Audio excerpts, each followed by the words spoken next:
Hi students, நான் வந்து exercise 3.5ல வந்து first time solve the following equations. இதில் பாருங்கள் ரெண்டு subdivision இருக்குது. இதில் ஃபஸ்ட் எடுத்தோடனே என்ன இருக்குது பாருங்கள், sin square x minus 5 into sin x plus 4 equal to 0. ஒன்றும் இல்லை, substitution method தான். என்ன அப்படின்னா y equal to sin x. அப்போ இதெல்லாம் நம்ம எப்படி எழுதலாம், given equation என்னவா சேஞ்ச் ஆகும், y square minus 5y plus 4 equal to 0. அப்போ மல்டிப்ளை பண்ணால் 4, ஆட் பண்ணால் minus 5. அப்போ நம்ம அதை எப்படி எழுதலாம் பாருங்கள், y minus 1 into y minus 4 equal to 0. இப்போ y minus 1 equal to 0,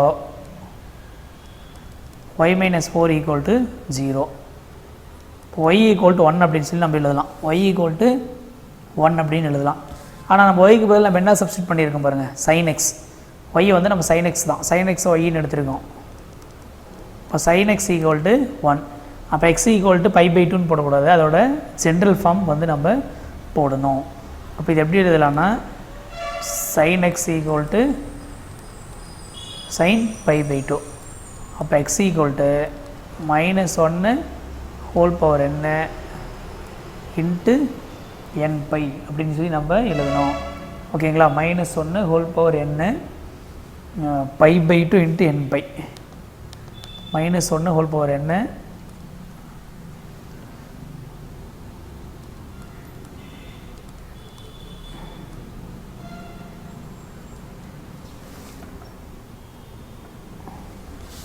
-1 whole power n into π/2 plus n by அப்படிங்கிறத நமக்கு answer. Comma n belongs to z. இது ஒரு கேஸு நம்ம சால்வ் பண்ணிட்டோம். அதுக்கு அடுத்தது பாருங்கள், y equal to 4 அப்படின்னு எழுதியிருக்கோம். இப்போ sin x equal to 4, it is not possible. ஓகேங்களா, அவ்வளோதான், ஈஸியான சம்மு. ஸ்டூடெண்ட்ஸ் செகண்ட் சப்டிவிஷன் பாருங்கள், பாருங்கள் எப்படி இருக்கு பாருங்கள், 12x cube plus 8x minus 29x square plus 4 equal to 0. நம்ம அரேஞ்ச் பண்ணி எழுதிக்கலாம். 12x cube minus 29x square plus 8x plus 4 equal to 0 இப்படி எழுதிடலாம். ஓகேங்களா, இப்போ நம்ம என்ன பண்ணுவோம், odd term even term check பண்ணி பார்ப்போம். பாருங்கள், ஃபஸ்ட்டு கோஎஃபிஷியன்ட்லாம் செக் பண்ணுவோம். கோஎஃபிஷியன்ட்லாம் பார்த்தீங்கன்னா 12 - 2 10 18 22 வருது. அப்போ x equal to 1 is not a factor. அதே போல் -1 ஃபேக்டர்னா odd term even term check பண்ணி பார்க்கணும். எக்ஸ் கியூப் இருக்குது, எக்ஸு 12 8 20 -29 4. அப்போ -1ங்கிறதும் ஃபேக்டர் கிடையாது, +1 அப்படிங்கிறது நமக்கு ஃபேக்டர் கிடையாது. அதுக்கடுத்து நம்ம என்ன பண்ணிக்கலாம் அப்படின்னா டைரெக்டாக 2 நம்ம செக் பண்ணி பார்க்கலாம். 2 செக் பண்ணி பார்த்தோம் அப்படின்னா நமக்கு ஆன்சர் எப்படின்னு நமக்கு தெரிஞ்சிடும். இப்போ 12 -29 8 4. அப்போ 2ன்னு போட்டோம்னா 0, 12 + 0 12. இப்போ என்ன வந்துடும் 24. இங்கே என்ன வந்துடும் -5 -10 -2 -4. அப்போ 0 அப்படின்னு நமக்கு கிடச்சிருச்சு. ஓகேங்களா, இப்போ இதுக்கடுத்து நம்ம என்ன பண்ண போகிறோம், இப்போ இதுக்கடுத்து நம்ம என்ன அப்படிங்கிறது நம்ம இதுதான் நம்ம கண்டுபிடிக்கணும். இப்போ இது குவாட்ரேட்டிக் ஈக்குவேஷன், இதை நம்ம சால்வ் பண்ணிடலாம். 12 × x square minus 5x.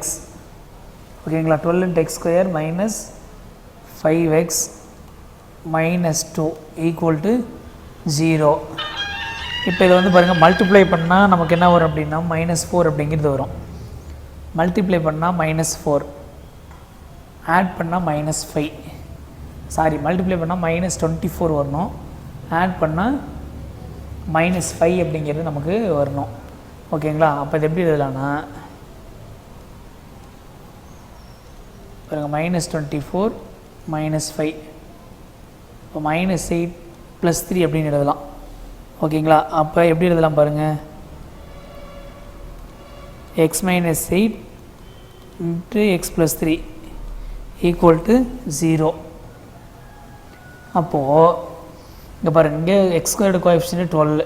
அப்போ 12 இங்கே போட்டுக்கணும், இங்கேயும் நம்ம 12 அப்படிங்கிறது நம்ம போட்டுக்கணும்.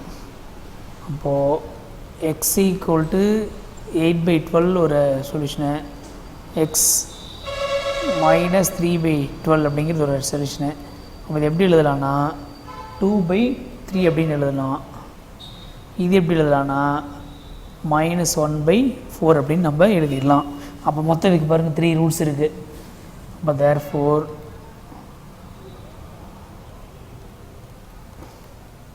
solutions are 2, 2/3, -1/4. ஈஸியான சம் தான்.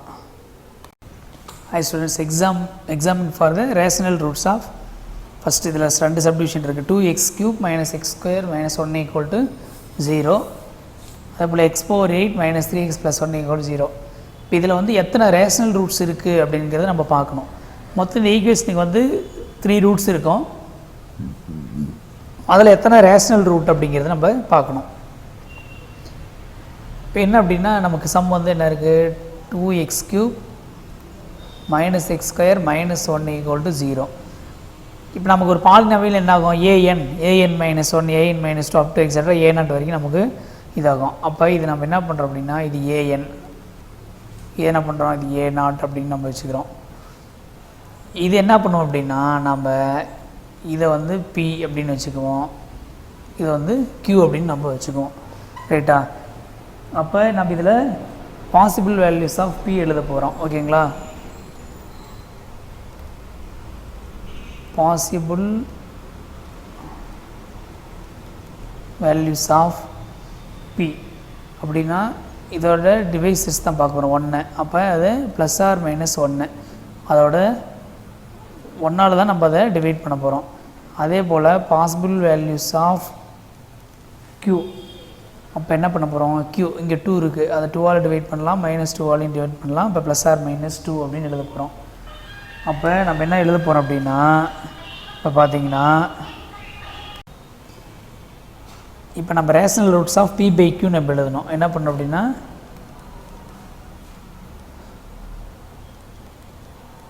ரேஷனல் ரூட்ஸ் ஆஃப் p/q எழுதணும். அப்போ அது நம்ம p/q அப்படின்னா நம்ம பாருங்கள், ஃபஸ்ட் எடுத்தோம்னா +or -1 எழுதலாம். அதுக்கப்புறம் வந்து +or -1/2 அப்படின்னு எழுதலாம். ஓகேங்களா? இப்போ இதில் என்ன அப்படின்னாக்க, அதாவது 1 அப்படிங்கிறது ஒரு ரூட்டாக இருக்கலாம், -1ங்கிறது ரூட்டாக இருக்கலாம், 1/2 ரூட்டாக இருக்கலாம், -1/2 அப்படிங்கிறது ரூட்டாக இருக்கலாம். இப்போ இதில் எது ரூட் அப்படின்னு சொல்லி நம்ம என்ன பண்ணோம் அப்படின்னா செக் பண்ணி தான் நம்ம பார்க்கணும். சரி, அதை எப்படி செக் பண்ணுறது அப்படின்னா பாருங்கள், இப்போ நமக்கு பாலினாமியல் என்ன, p of x = 2 × x³ - x² - 1. இப்போ நான் ஃபஸ்ட்டு இது வந்து p of 1 அப்படிங்கிறத நான் போடுறேன். இப்போ p of 1 போட்டோம்னா 2 × 1 - 1 = 0. அப்போ x = 1 is a ரூட் அப்படின்னு நமக்கு கிடைக்கும். சரி, ஓகே. அடுத்து வந்து p of -1 போடணும்னா 2 × -1, இங்கே என்ன கிடைக்கும், -1 - 1. அப்போ not equal to 0ன்னு வச்சுருப்பேன் பாருங்கள், -2 இங்கே -2 -4 கிடச்சிரு. அப்போ not equal to 0. ஜஸ்ட் இது வெரிஃபை பண்ணாலே நமக்கு போதுமானது.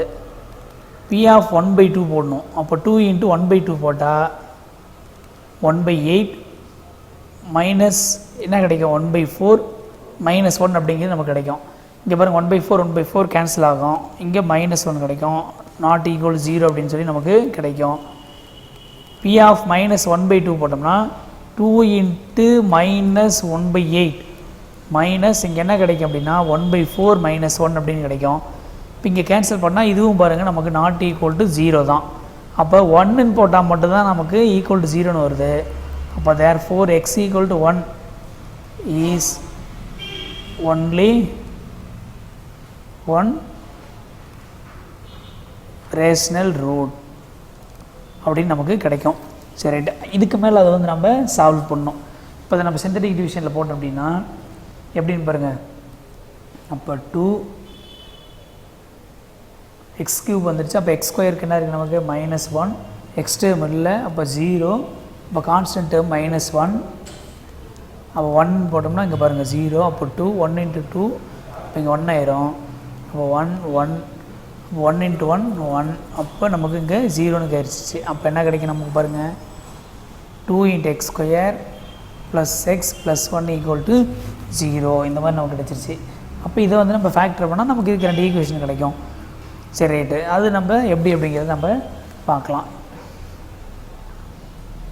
இந்த மாதிரி இருந்துச்சுன்னா என்ன பண்ணோம், இது ரொம்ப ஈஸி தான். அப்போ பாருங்கள் x = -b ± √b² - 4ac/2a. இப்போ -b அப்படின்னா வரும் பாருங்கள் -1 ± √b². அப்போ b² அப்படின்னா பாருங்கள் 1 -4 × a ஓட வேல்யூ பாருங்கள் 2, c ஓட வேல்யூ பாருங்கள் 1 /2 × 2 என்ன ஆயிரும் பாருங்க 4 அப்படின்னு சொல்லி நமக்கு கிடைக்கும். அப்போது பாருங்கள் h = -1 ± பாருங்கள் இங்கே என்ன கிடைக்கும் 1 - 8 கிடைக்கும். ஓகேங்களா, 1 - 8, அப்போ -7/4. அப்போ இது என்ன நமக்கு இது பாருங்கள் ரெண்டுமே என்ன ஆயிடுச்சு நமக்கு காம்ப்ளெக்ஸ் ஆயிடுச்சு. அப்போ therefore x = 1 is a rational root.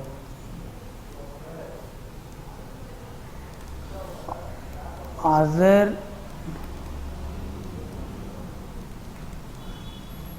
two roots are complex அப்படின்னு எழுதுனா போதும். Hi students, இதில் பாருங்கள் 8 × x^3/2n - 8x - 3/2n = 63 அப்படின்னு இருக்குது. சரி, இப்போ இதை நான் என்ன பண்ண போகிறோம் அப்படின்னா சம் அப்படியே நம்ம ரீரைட் பண்ண போகிறோம். பாருங்கள் 8 × x^3/2n -8 பாருங்கள் எப்படி எழுதலாம் பாருங்கள் x × 3/2n இப்படி எழுதிடும். ஏன்னா இப்போ இது x இதை நியூமரேட்டர் இருந்தால் மைனஸ் ஆயிரும். ஓகேங்களா, இது -63 = 0 அப்படின்னு எழுதிட்டு போகிறோம். இப்போ என்ன பண்ணோம்னா let y = x^3/2n அப்படின்னு எழுத போகிறேன். அப்போ நம்ம இங்கே சப்ஸ்டியூட் பண்ணோம்னா 8y - 8/y - 63 = 0. அப்போ இதை நம்ம எல்சிஎம் எடுத்தோம்னா பாருங்கள் 8 × y² - 8 - 63y = 0 இப்படி நம்ம இதை எழுதலாம். சரி ரைட்டு, இப்போ இது பாருங்கள் இது எப்படி எழுதலாம் பாருங்கள் 8 × y² - 63y - 8 = 0. இப்போ மல்டிப்ளை பண்ணால் பாருங்கள் -64 ஆட் பண்ணால் -63. அப்போ இது எப்படி எழுதலாம் பாருங்கள் 64 × 1 64க்கு வந்து நம்ம மைனஸ் போட்டுக்கலாம், ஏன்னா -63 இருக்கிறதுனால. அப்போ இது எப்படி எழுதலாம்னா y - 64 × y + 1 = 0 எழுதலாம். y² கோஎஃபிஷியன்ட் 8 அது இங்கே போட்டுக்கலாம், இப்படி நம்ம எழுதிடலாம். அப்போ அடுத்த ஸ்டெப்பில் எப்படி எழுதலாம்னா பாருங்கள் அடுத்த ஸ்டெப் பாருங்கள். அப்போ y = 64/8 or y = -1/8. y = என்ன கிடைக்கும் 64/8, இப்போ இங்கே என்ன கிடைக்கும் 8 கிடைக்கும். y = -1/8 தான் கிடைக்கும். ஓகேங்களா, சரி இப்போ என்ன அப்படின்னாக்க இப்போ நம்ம அதை என்ன பண்ண போகிறோம் சப்ஸ்டியூஷன் தான் பண்ண போகிறோம். என்ன பண்ண போகிறோம் சப்ஸ்டியூஷன் தான் பண்ண போகிறோம். சரி, இப்போ இதில் பாருங்கள் y = 64/8. நம்ம yக்கு பதிலாக என்ன எடுத்துருக்கோம் பாருங்கள் yக்கு பதிலாக பாருங்கள் x^3/2n அப்படின்னு எழுதியிருக்கோம். அப்போ yயோட வேல்யூ பாருங்கள் x^3/2n = 8 அப்படிங்கிறது இருக்குது. அப்போ இதை நான் எப்படி எழுதுறேன் அப்படின்னா 8 வந்து 2³ அப்படின்னு எழுதுகிறேன். அப்போ இது எப்படி எழுதலாம் பாருங்கள் x^1/2n பவரில் க்யூப் இப்படி எழுதலாம் பாருங்கள். அப்போ இங்கேயும் க்யூப் இருக்குது இங்கேயும் க்யூப் இருக்குது. அப்போ அதை கேன்சல் ஆகிடுச்சுன்னா பாருங்கள் X power 1/2n equal to 2 அப்படின்னு நம்ம எழுதலாம். ஓகேங்களா? அப்போ அடுத்த ஸ்டெப்பில் இது எப்படி எழுதலாம்னா பாருங்கள் எக்ஸ் ஈக்குவல் டு 2 பவர் அந்த 1/2n இந்த சைடு ஆச்சுன்னா 2n ஆயிரும். அப்போ எக்ஸ் ஈக்குவல் 2 பவர் 2n. இதை இன்னொரு ஸ்டெப் எழுதலாம் அப்படின்னா 4 பவர் n அப்படின்னு நம்ம எழுதலாம். X equal to 4 power n அப்படின்னு நம்ம இதை எழுதிடலாம். சரி, இப்போ இதுக்கு அடுத்தது பாருங்கள் இந்த ஒய்க்கு பதில் நம்ம என்ன எழுதலாம்? ஒரு X power 3/2n equal to -1/8. இது எப்படி எழுதலாம் பாருங்கள்? -1/2 whole cube equal to X power 1/2n whole cube இப்படி எழுதிடலாம். ஓகேங்களா? அப்போ கியூப் போயிடுச்சு அப்படின்னா இங்கே பாருங்கள் 1/2n ஈக்குவல் டு -1/2 அப்படின்னு எழுதிடலாம். ஓகேங்களா? இங்கே என்ன இருக்குது? எக்ஸ் இருக்குது. சரி, இப்போ இது எப்படி எழுதலாம்னா பாருங்கள் இது இப்படி நமக்கு எக்ஸ் ஈக்குவல் டு -1/2 பவரில் 2n கிடைக்கும். அப்போ இது எப்படி எழுதலாம் பாருங்கள்? That is equal to -1/2 power 2n equal to -1/4 power n. ஓகேங்களா? இதை எடுத்து நம்ம என்ன பண்ணோம் அப்படின்னா வேணும் அப்படின்னா நம்ம இதை செக் பண்ணி பார்த்துக்கலாம். செக் பண்ணி பார்த்தோம் அப்படின்னா X equal to 4 power n அப்படிங்கிறது தான் இதோட ஆன்சராக வந்து கரெக்டாக இருக்கும். வேணும்னா இந்த இடத்துல நான் வெரிஃபிகேஷன் கூட நம்ம போட்டுடலாம். பாருங்கள் தான் பாருங்கள் X equal to 2 power 2n அப்படிங்கிறது இதில் நம்ம போட்டோம் அப்படின்னா இங்கே பாருங்கள் 8 இன்ட்டு இந்த எக்ஸுக்கு பதில் என்ன பண்ணிடலாம்? 2 பவர் 2n பை 3 பவர் என்ன ஆயிரும் பாருங்கள் 2n. அப்போ அந்த 2n என்ன ஆயிரும்? நமக்கு கேன்சல் ஆயிரும். -8/2 power 2n by 3 power 2n. ஓகேங்களா? ஈக்குவல் டு என்ன இருக்குது நமக்கு? 63 வரணும். சரி, வந்துச்சுன்னா நமக்கு ஆன்சர் வந்து கரெக்டு. ஓகேங்களா? சரி, அப்போ h is equal to 2n cancel ஆயிடுச்சுன்னா 2 பவர் 8 2 பவர் 3 8 ஆயிரும். அப்போ 8 × 8 -8 இங்கே 2 கேன்சல் ஆயிரும். 2 பவர் இங்கே 8 ஆயிரும். அப்போது நமக்கு என்ன கிடைக்கும் அப்படின்னா 64 - 1 which is equal to 63 அப்படின்னு கிடைக்கும். அடுத்தது வந்து 1/4 பவர் என்ன வந்து நீங்கள் வந்து வெரிஃபை பண்ணி பாருங்கள். ஓகேங்களா? இதுதான் 2 ரூட்டு. ரொம்ப ஈஸியான சம் தான்.